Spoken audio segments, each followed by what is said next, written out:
መጅኑን፣ ሌይላ፣ ፍቅር ምንነት ሲፈታ ህመምነቱ ይገለጻል። አዎ እውነትም ፍቅር ህመም ነው። ከሰውነት ጀምሮ እስከ ውስጣዊ ነፍሳችን የሚዘልቅ ረቂቅ ደዌ ህመሙ በተሰማን ቁጥር ደስ በሚሰኝ ስሜት በእያንዳንዱ ሐዋሳችን ደርሶ ሐሴት የሚያስደርግ ህመም። አሰላሙ አለይኩም ወራህመቱላሂ ወበረካቱ። ውድና የተከበራችሁ የዚህ ቻናል ተከታታይ ፋሚሊዎች እንኳን ደህና መጣችሁ። ዛሬ በአዲስ ታሪክ መጥቼላችኋለሁ።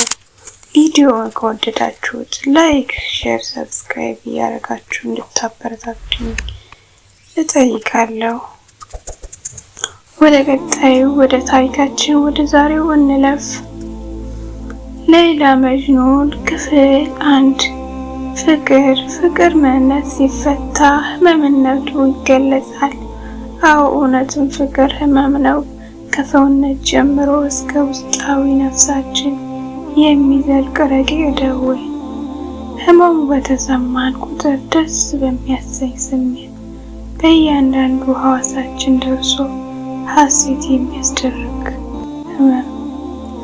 እኛም ያንን ህመም እያደር ይበልጥ እንዲያመን ወደን እንመኘዋለን። ለህመሙ ስጋና ነፍሳችንን እንፈቅዳለን። ምን አይነት ያማረ ህመም! እነዛም እውነተኞች ታማሚያን አፍቃሪ ከዛ ህመም መዳንና ማገገም አይሹም። ይልቁንስ ትክክለኛው ስቃይ፣ መጥፎ ስቃይ ከፍቅር ህመም ውስጥ በውስጣ በመውጣት በሚዳነው ድነት ውስጥ ባለው እውነተኛ ዓለም ላይ ነው። መዳን ማለት ለነሱ መታመም ነው። የፍቅር ህመም ማለት ደግሞ ለነሱ ሲገለጽ ከእያንዳንዱ የስቃይ ፍሬ የፍቅርን ጣፋጭ ወይን ጨምቆ በፍቅር ጽዋ መቆጨት ነው። ሌይላና መጅኑን ያን አይነት ህመም የታመሙ ጽኑ የህውብ ህሙማን ነበሩ። ከአራቱ ሁለፋኡ ረሺዳን አንድ አገዛዝ የኋላ የኡማዎች ሀገር መንግስት በሚያስተዳድረው የአረቢያን ግዛት ውስጥ ነጂድ ሪያድ በምትባል ከተማ ውስጥ ለፍቅር ኑረው ለፍቅር የሞቱት ሕያውያን በፍቅር ዓለም ድሙቀት ታሪክ የጻፈ አዛዛኝ ስብዕናዎች በአረባዊ የፍቅር ወቅት ሲመዘኑ ከአልፋ ሁለት ጥንዶች አንድ እነሱ ሚዛን የደፋ የፍቅር መለኪያዎች ሹአዳኡል ሁብ የፍቅር መስዋዕት የተሰኙት መጅኑን እና ሌይላ የውልደት ጊዜያቸው በዘመነ ሂጅራ 3 አቆጣጠር 24ኛ ሂጅራ ገደማ ላይ በሞቃታማዋ የገጠር ከተማ ነጂድ ውስጥ ነው። በኢሮፓውያን ዘመን ቀመር ደግሞ 6450 ዓመተ ምህረት ላይ የሰዓድ ቢን ሙሐመድ ልጅ ሌይላ ቢንት ሰዒድ እና የሙልሃ ልጅ ቀይስ ኢብኑ ሙልውሃ ሲወለድ ከአባቱ ዘንድ ቀይስ ኢብኑ ሙልውሃ የተሰኘ ሙሉ ስም ወጣለት። በኋላ ሌይላ ፍቅር ደግሞ በሰዎች ዘንድ መጅኑን 4 የሚል ቅጽል ስም ታክሎላታል። ከሌይላ ጋር ከነፍሳዊ የፍቅር ቁርኝነት ባሻገር በስጋ ዝምድናም ጭምር የተሳሰራሉ። ሌይላ ቀይስ ለመጅኑን የአጎቱ ልጅ ነች። ከመጅኑን ቤተሰቦች አንጻር የእርሷ ቤተሰቦች በሀብታቸው የታፈሩና የተከበሩ መልካውያን ቢሆኑም በአረባዊ የልጅ አስተዳደግ ባህል መሰረት ከልጅነታቸው ጀምሮ በጀበሉ ሰብአዊ 5 ኮረብታዎች ላይ በፍየል እረኝነት መጅኑን ጋር አንድ የበረሃ አሸዋ ተራጭተው በአንድ አኮሌ የፍየል ወተት ተጎንጭተው አንድ የጋራ ንፋስ ሞግተው ነው ያደጉት። ያ ጊዜ ለቀይስ የህይወቱ አስኳል ነበር። ቀይስ የሚለውን የወላጆቹን ስም አስፍቆ መጅኑን ያስባለው ፍቅር በጮቃ ልቡ ውስጥ የተጠነሰሰው ያኔ ነበር። ኮልታፋ አፉን በግጥም እንዲፋታ ያደረገው የሌላ ፍቅር ያኔ ነበር አሊፍ ያለው። በዓለም ኑረቱ ላይ ያሳለፈውን እድሜ ሲቆጥር ያንን ዘመን ብቻ አስርቶ ይናገራል። እጅግ የሚናፍቅና አይረሴው የህይወቱ ክፍል ነውና ከዛ በኋላ እንደሞተ ነገር በህይወቱ የነበርኩት ያኔ ነበር ሲል እነዛን ወርቃማ ጊዜዎች በግጥሞቹ ይቀኛቸዋል። በጀበሉ ሰውባን የእረኝነት ወቅት በላይላም ልብ ውስጥ የቀይስ ደዌ ተጋብቶባት በሴት የልጅነት ልቧ ፍቅሩን ቋጥራለች። በዚህ ሁኔታ የልጅነት እረኝነት ጊዜያቸው አልፎ ወጣትነት ተላበሱ። ሌይላና መጅኑን ላይ የአካልና የስነ ልቦና እድገት ተሰጥተዋል። ከእድሜያቸው ጋር ፍቅራቸው እኩል አብሮ ገዘፈ፣ ጦፈ። ቀይስ በአስታዊው ወጣትነቱ ላይ ልቡ ውስጥ የሚፏፏው የፍቅር እሳት በእጅጉ ተቀጣጠለ። የሌይላም እንቡጥ አበባነት በእድሜ ፍካት ፈነዳ። እንደ አረቢያን ሰሐራ 6 ባዶ ሜዳ በነበረው ሰውነቷ ላይ ጡቶቿ ጉጅ ጉጅ አሉ። እንደ ተወራዋሪ ብላጼ ጭብጥ የማይሞላ ወገቧ ዳሌዋን አጎላ። ጸጉሯ የኮንያን ሀገሮቿን ስልቆ ዳሌዋ ላይ ተጎዘጎዘ። ያቺ ሙጫዋ 7 እረኛዋ ሌይላ ዛሬ ሌይላ ሆነች። ውብ ውጫዊ ገጿ ከጥልቅ ግጥም አዋቂነት ጋር የነጅዱን ቀይስ መጅኑን አደረጉት። ጠዋት ሌይላ፣ ቀትር ሌይላ፣ ማታም ሌይላ፣ እንደ ደረሳ ሲዋክ ሁልጊዜ ሌይላ ከመጅኑ አፍ ላይ ዋለች። ከፊል ወጣትነታቸውንም ያለማንም ከልካይ በስሜሪነትና ገድቡ ቦታዎች አይረሴው የፍቅር ጊዜያትን አሳለፉ። ነገር ግን እነዛው ጊዜያቶችን ለመጅኑንና ለሌይላ ዓይንን ጨፍኖ እንደ መግለጥ ያክል ቅጽበታዊ ነበሩ። ውብ የሆኑ ነገሮች ምንም ቢረዝሙ አጭር ናቸው። ውድ የሚያደርጋቸውም ይህ ተአምራዊ ጣቢያቸው ነው። ጊዜው በሄደ ቁጥር እድሜ የሚሉት ክፉ ዳኛ በጉርምስና ወግ አጥሮ መተያየትን ካላካላቸው ዳር የሌለው መነፋፈቅ ፈረደባቸው። ከጀበሉ ሰብአውያን የፍቅር መቅደሳቸው ነጥሎ ሌይላን ከቤት አዋላት። መጅኑንም ሌይላን በየቀኑ እንዳሻው ማየት ተስኖት ሐሩር በሆነ መውደዱ ላይ ናፍቆት ታክሎበት ከውስጡ እሳት ጎመራ፣ ነደደ፣ ተቃጠለ፣ ተንገበገበ። ናፍቆት ጠፋው፣ ናፍቆት ከፋው። ይሉኝታ አሳጥቶ እያክለፈለፈ ከሌይላ ደጅ ያደርሰዋል።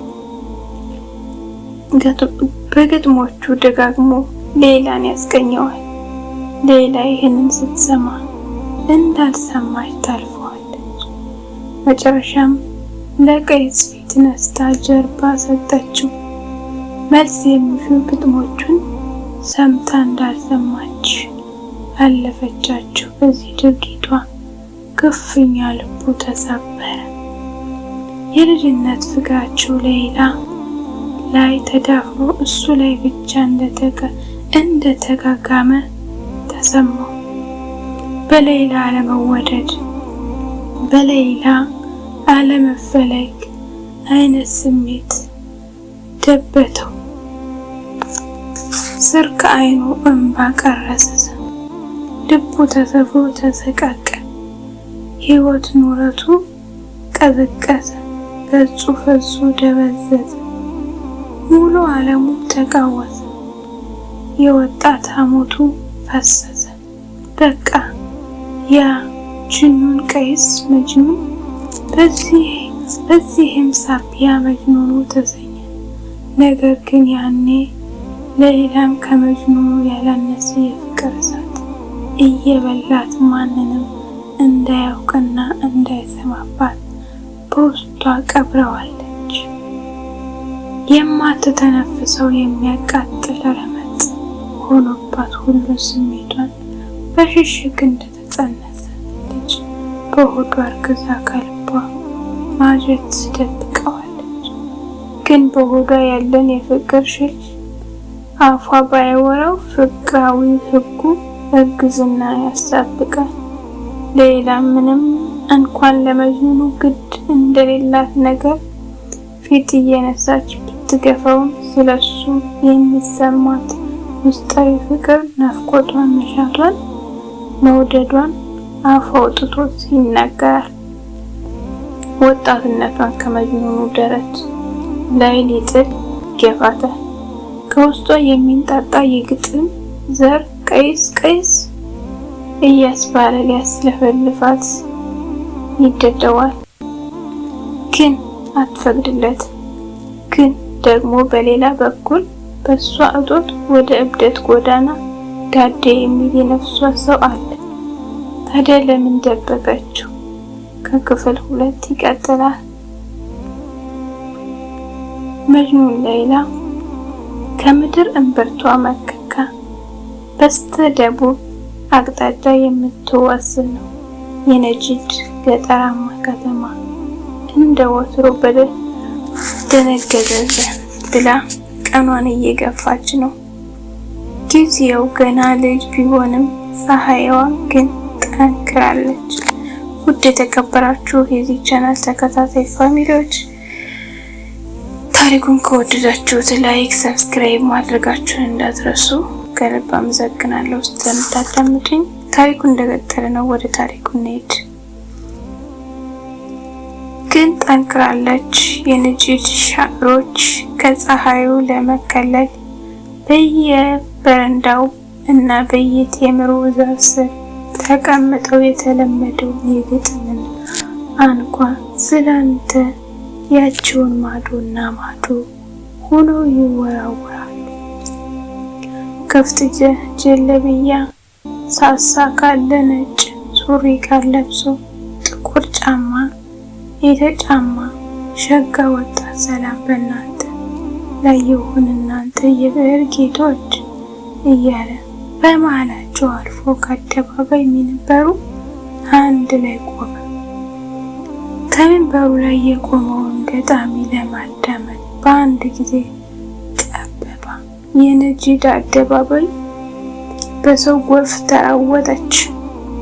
መጅኑን ነበር ውሃ ጠምቶት በበረሃ እንደሚጓዝ የንግድ ቅፍለት የግጥምጥም ያሰከራቸው።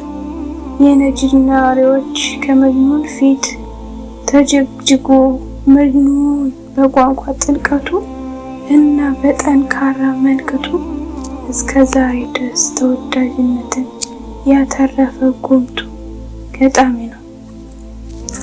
በአረቡም ዓለም ያለ የአንድ ወጣት እጣ ፈንታ ከሶስት ነገሮች ሊወጣ አይችልም። ወይ ነጋዴ ነው አሊያም ጄስ ሁለት ነው። ወይ ደግሞ ሻዕር 3 ነው። ታዲያ እንደ ሌይላ እና መጅኑን ላሉ የፍቅር ውድቀተኞች ብዕር ከማነቅ ውጭ ምን አይነት ዕጣ ፈንታ ሊጻፍላቸው ይችላል? ጥሩ ስነ ግጥም ከጥልቅ ስሜት ባህር ይቀዳል። ለ17 ክፍለ ዘመናት እንደጣፈጠ ዛሬ ድረስ የቆየው የመጅኑን ሌይላ ጥዑም ስነ ግጥምም የተጨለፈው ከዛ ጥልቅ የስሜት ባህር ውስጥ ስለሆነ ነው። ከፍቅር፣ ከህመም፣ ከናፍቆት፣ ከእጦት መጅኑን እሱ ለማዳመጥ ያስፈሰፈት የግጥም ዘረኞች ትኩረታቸውን አደገኛ እንዲህ ሲል በ4 ስንኝ ብቻ የህይወቱን ትልቅ ምስጢር በአደባባይ አነቦጨው። ትዕልቅቱ ሌይላ ዋሂ ጊሩን ሶጊሪቱን አለም የአብዱ ሊል አትራቢ ሚን ሰይድ ሀጅሙ ሰግሬን ነር አል አብሃሚያ ለይተን እና ኢለላ የውም ለም ነክብሩ ወለም ተክብሩ በሂሙ። እንዲህ የሚል ሀሳብ አለው። እኔ ሌይላን የምወዳት ያኔ ነው። ያኔ ገና ሕፃን ሳለሁ ምንም ጓደኛ ሳታፈር ምንም ጓደኛ ሳይኖረኝ ገና ጡቶች እንኳን ብቅ ሳይሉ በረኝነት ጊዜያችን ያኔ ጀምሬ ነው የምወዳት። ታዲያ ዛሬ ላይ እንዲህ ስል አምርሬ ተመኘሁኝ ያ ጊዜ ባለበት በቆመ እንስሳዎች ሳያድጉ እኛም ሳናድግ በዛ ሁኔታ ለዘላለም በኖረን ብዬ ተመኘሁ ብሎ እንደጨረሰ አንድምተኛው ሁሉ እያጎመጎመ ቅሮቶውን ገለጸ። ከግጥሙ ባሻገር የቄስ መንዴትን አስገርማቸዋል። እሱ ግን ምንም አልደነቀውም። ከጊዜ ወደ ጊዜ እየለየለት ነው። ከሌይላ መውደድ የተገፋ ከነጂድ ቢንጠል ተገፋሁኝ ብሎ እያለቃቀሰ እንኳን ከነጂድ ከዓለም ቢጣል እምነት ታክል አይገደው እንኳን ከዚህ ትንሽ ዓለምና ከግዙፏ ሌይላም ተገፍቻለሁ ሲል ሌይላ የሌለችበትን ባዶ ዓለም ያቀላታል። ከዛም ሚንበር ሳይወርድ ከአንድምተኞች መሃል እንደ ሙዚቃ የሚሰረቀረቅ ሌላ የልጃገረድ ድምፅ በለቅሶ ታጅቦ ተሰማ። ሁሉም ድምፅ ወደ መጣበት አቅጣጫ ሀሳቡንና ጆሮውን ቀስሮ የልጃገረዷን ጽዑም ግጥም በትኩረት ማዳመጥ ጀመረ። ሌይላ ነበረች የመጅኑን የፍቅር ትዕዛዜ ስትሰማ አላስችልሽ ብሏት ከቆመችበት ጥጋት መድ መጅኑን እየተራመደች በጀበሉ ሰውባን የቀጠረችውን የፍቅር ቁጥጥር ፍትት በአደባባይ ተናዘዘች። ለዘመናት ያረገዘችውን ፍቅር ወለደች። ፈአጀበት ሌይላ ወህየ ባኪየቱን ለማ ሰሚአት ሽዕረሁ ወኩሉን ሙዝሂሩን ሊናሲ ቡግደን ወኩሉን ኢለ ሳሂብሂ መኪኑ ተህብሉኒ ኡኑ ቢማ አረደን ወፊል ቀልቢን ሰማ ሀውነ ደፊኑ። ሁላችንም ሌሎች ሰዎች ስለ ፍቅራችን እንዳያውቁ እንጥራለን። ማወቃቸውን እንፈራለን ወይም አያስደስትንም። ግን የኔና አንተ ፍቅር በይፋ ባይወጣም አይኖቻችን ያሳብቃሉ። በውስጣችን እጅግ የጋለ ፍቅር እንደተቀበረ አይኖቻችን ይናገራሉ ስትል ፊቷ በእንባ እየታጠቡ ሽሽጉን መውደዷን ገለጸችለት። የአድምተኛው ሹክሹክታ እና ጉንጉንታ በርክቶ ተሰማ። በአረባውያን ወግ ከትዳር በፊት ያለ ፍቅር ግንኙነት በፍጹም ውግዝና ቀባሎት የሌለው ተግባር ነው። ከጋብቻ በፊት ያለን ወዳጅነት ተቀብሎ በፍጹም ለትዳር አያብቁት። ምድረ ተገላብጦ ሰማይ ቢደፋ አይታሰብ። ሌላም ይሄንን ፈርታ ነበር። እንደ ጀሂም 4 እሳት የሚፈጅ ፍቅሯን በልቧ ውስጥ አዳፍነው የቆየችው። ከእርሱ ጋር ጀነት የሆነ ነገር አልማ ነበር። ከሬት የሚወረወረውን መሪር ውሳኔ የመረራት የተጋተችው መጅኑን ግን የእሷን ሽሽትና ቸልታ ባለመፈለግ ወስዷት ተስፋ ቆርጦ ለአብደት እየደዳው ነው። ለዛም ነው ውስጡ የሚተከተከውን ፍቅራዊ ጉመራ በአደባባይ በግጥም ያስተነፈሰው። እሷም የበሰበሰ ዝናብ አይፈራም ብላ የውስጧን እውነት ገለጸችለት። ከሌላ የውስጡን ቃላቶች ሲሰማ ከቆመበት ሚንበር ላይ ጣረሞት እንዳየሰው ሰውነቱ ዝሎ እግሩን ብርክ ብርክ እያለው ቁልቁል ትክክ ብሎ ተመልክቷት እሷም እንባ በሚወርዱት በመታ አይኖቿ ሽቅብ አስተዋለችው። በገሃድ ዓለሙና በህልሙ መሃል ያለ ጭንብርብር ምስል እያየ መሰለው። በሆነ አንድ ሌሊት ላይ ምናቡ የፈጠረው ክስተት ነገር በዛች ደቂቃ ደስታ፣ አለማመን፣ ፍርሃት፣ ቁጭት፣ ግርምት እየተፈራረቁና ወዘተ ከፊቱ የቆሙት ሰዎች ተገለባበጡበት። አይኑ ላይ ቀለማቶች ተንቦለቦሉ። የአይኖቹ ሽፍሽፍታ ገርበብ አድርጎ አስለምልሞ ከድናቸው ከቆመበት ሚንበር ቁልቁሉን ተዝለፍልፎ ተፈጠፈጠ። በደስታ ብዛት ካሳበለችው ዓለሙ ከእግሯ ስር ራሱን ስቶ ተዘረረ። ያ ቀይ መልከኛ ገጹንም የደም ጎርፍ አጭቀው። ውድ ተመልካቾቻችን ትረካው ይሄን ይመስላል። በቀጣይ በአዲስ ክፍል እንገናኛለን። ቀጣዩን ክፍል 2 ይዤ እመጣለሁ። ላይክ፣ ሼር፣ ሰብስክራይብ ማድረጋችሁን እንዳትረሱ። ተከታተሉ ስለነበር አመሰግናለሁ። አሰላሙ አለይኩም ወራህመቱላሂ